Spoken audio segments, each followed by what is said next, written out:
It was the kind of morning that felt suspended in honey, slow, quiet, and thick with an unspoken dread.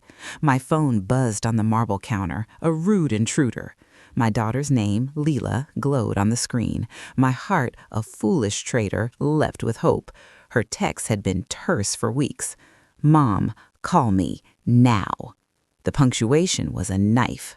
I dialed, my fingers clumsy. She answered on the first ring, no greeting, just the cold, clean slice of her voice.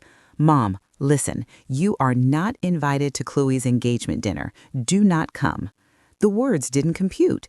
Chloe, my Chloe, her engagement? Leela, what? I don't... It's decided. Her tone was administrative, final. You caused tension last time. You upset Chloe. We need peace for her night. A high-pitched whine started in my ears. What tension? I brought a cake. I hugged everyone. You questioned Uncle Derek's new business venture at the barbecue. You embarrassed him. You know how hard he's trying. Uncle Derek, the ghost at every feast. My cousin, the perennial son my mother never had. I asked if he'd filed the proper permits for the food truck, I whispered, the memory surfacing. It was a question, a practical question. It was criticism, Curlila corrected, her voice sharpening. You always do this. You make things uncomfortable. So for once, just stay home. When you're ready to apologize to Derek sincerely, we can reassess. The line went dead. She'd hung up on me. I stood in my silent, spotless kitchen, the phone limp in my hand. The room I'd bought, the fridge I'd stocked, the peace I'd curated, it all seemed to mock me. A strange, icy detachment washed over me, numbing the raw, screaming hurt. I wasn't crying. I was calculating. Before I tell you how the walls of their perfect world came tumbling down, tap that like button. Tell me where you're watching from, because this story is for anyone who has ever been the foundation everyone walks on but never thanks. My name is Eleanor. I was born the family architect, not of buildings, but of stability. At 12, I was mature for my age, which meant doing the household budget, while my brother, Derek, was spirited, which meant his broken curfews were charming stories. I was reliable, so my paychecks from my after-school job became the family's emergency fund. Derek was dreaming big, so his failed schemes were my debts to quietly cover. This pattern set in concrete. Mother's mantra was a masterclass in guilt-coated obligation. Eleanor understands. Eleanor is strong. Eleanor, your uncle needs help. Eleanor, the mortgage is short. Eleanor, be grateful you're capable.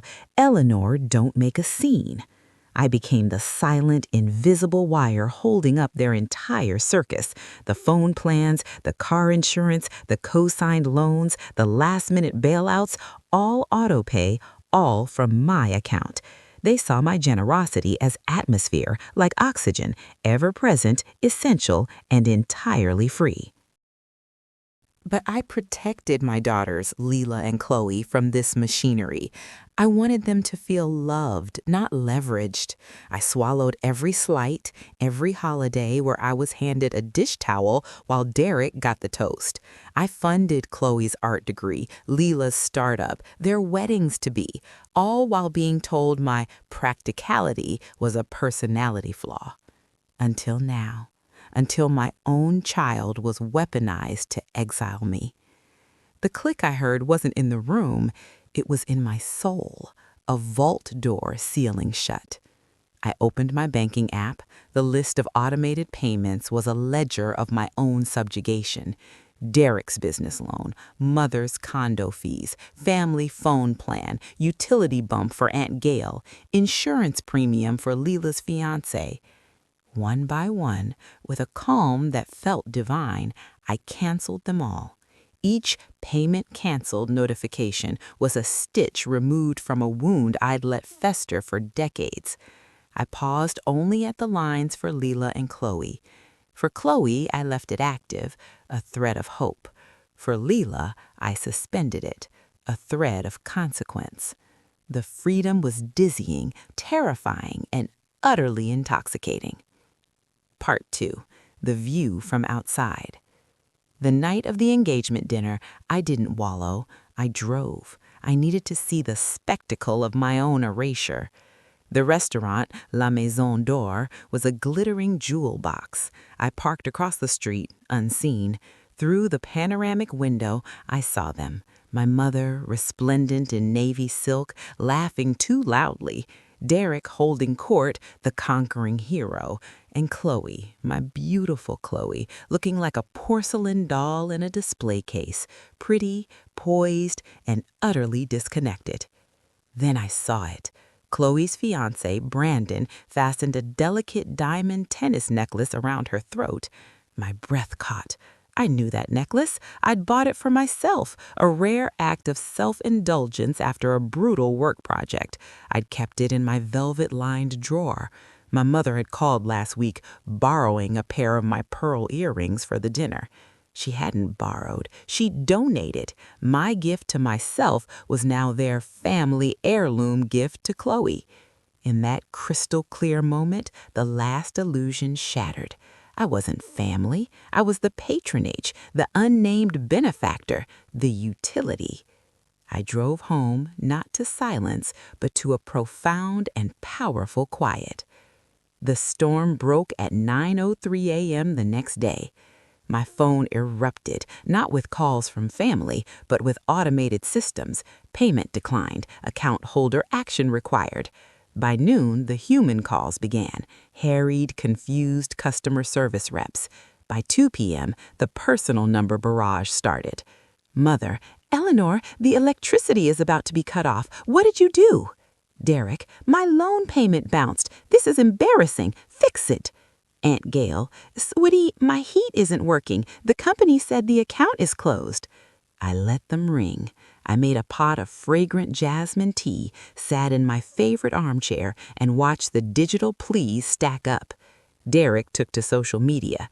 Funny how money can't buy class or family loyalty. Some people just show their true colors. I almost smiled. By evening, the cavalry arrived at my door. A pounding fist.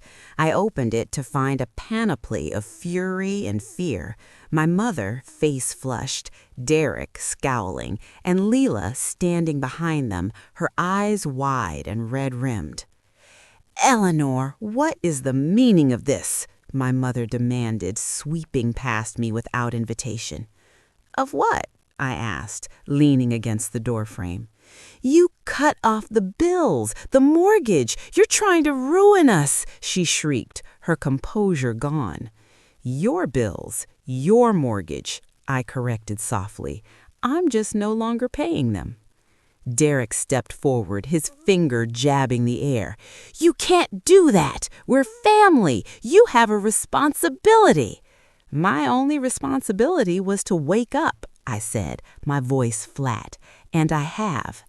Leela finally spoke, her voice a broken whisper. Mom, why? Why would you do this? To me, to Chloe? I looked directly at her, my gaze unwavering. Ask your grandmother why my seat was empty last night, Leela. Ask her. My mother paled. Don't you drag her into your theatrics. You weren't invited because you're negative. You spoil things. What did you tell Chloe about my absence? I asked, my eyes locked on my mother's. A beat of silence, a crack in the armor. Leela looked from her grandmother to me. Grandma said, she said you were too busy with work, that you sent your regrets and your love. I let out a soft, mirthless laugh. Is that what I said, Mother? The old woman's mouth opened, but no sound came out. The lie, once spoken into the family ecosystem, was now exposed in the sterile light of my hallway. Leela's face crumpled. You lied to me. You told me Mom chose not to come? She would have chosen to cause a scene, my mother spat, desperate. I was protecting Chloe's peace. You stole my choice, Leela screamed, the sound raw and shocking. You made me think my own mother didn't care. That's evil. The word hung in the air, toxic and true. Derek tried to rally. "This is all a misunderstanding, Eleanor. Just reinstate the payments and we can sort this out like adults." I finally moved from the doorway, walking to my hall table and picking up a single printed sheet, a summary of the last year's automated family support. "Sort this out?" I said, handing the paper to Leela. "Here's what we're sorting. $37,000. That's what my family loyalty cost last year, not including the gifts, not including the engagement dinner you all enjoyed." Leela's eyes scanned the numbers, growing wider with each line. "Now," I continued, looking at each of them, "the free ride is over. The invisible wire has been cut. You are all adults. Start acting like it." They left in a blur of accusations and tears, a collapsing star of entitlement. Lila stayed the longest, crying on my sofa, the dam broken. She apologized through heaving sobs for not asking, for not seeing, for believing their curated reality. I held her, but my comfort had a new boundary. "This isn't your fault," I said, "but it is your lesson. See people for what they do, not what they promise." The following weeks were a quiet spectacle of chaos, just not mine. My mother had to downsize. Derek's brilliant food truck venture stalled without its secret fuel. The family group chat, once a barrage of demands disguised as updates, fell silent. I, however, breathed. I traveled to a coastal town on a whim, booking a suite with an ocean view using the money that would have been next month's family levy. I started painting again, a hobby sacrificed decades ago for practicality. Chloe came to see me, the stolen necklace conspicuously absent.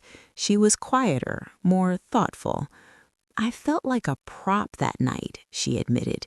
"Everyone was so busy performing happy family, no one actually talked to me." We began rebuilding, slowly, on a new ledger of honesty.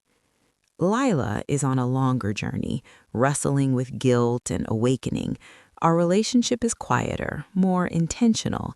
It may never be what I dreamed, but it is, for the first time, real. As for my mother and Derek, the calls still come, sometimes pleading, sometimes angry. I listen, when I choose to, with a detached curiosity of an anthropologist. I no longer explain, defend, or finance. I built a life where my worth isn't a line item on someone else's budget. The silence in my home is no longer an absence. It is a presence.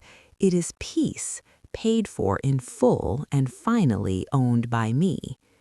Family isn't a hostage situation. Love shouldn't come with a repayment schedule. And sometimes the most powerful thing you can build is not a safety net for others, but a boundary for yourself.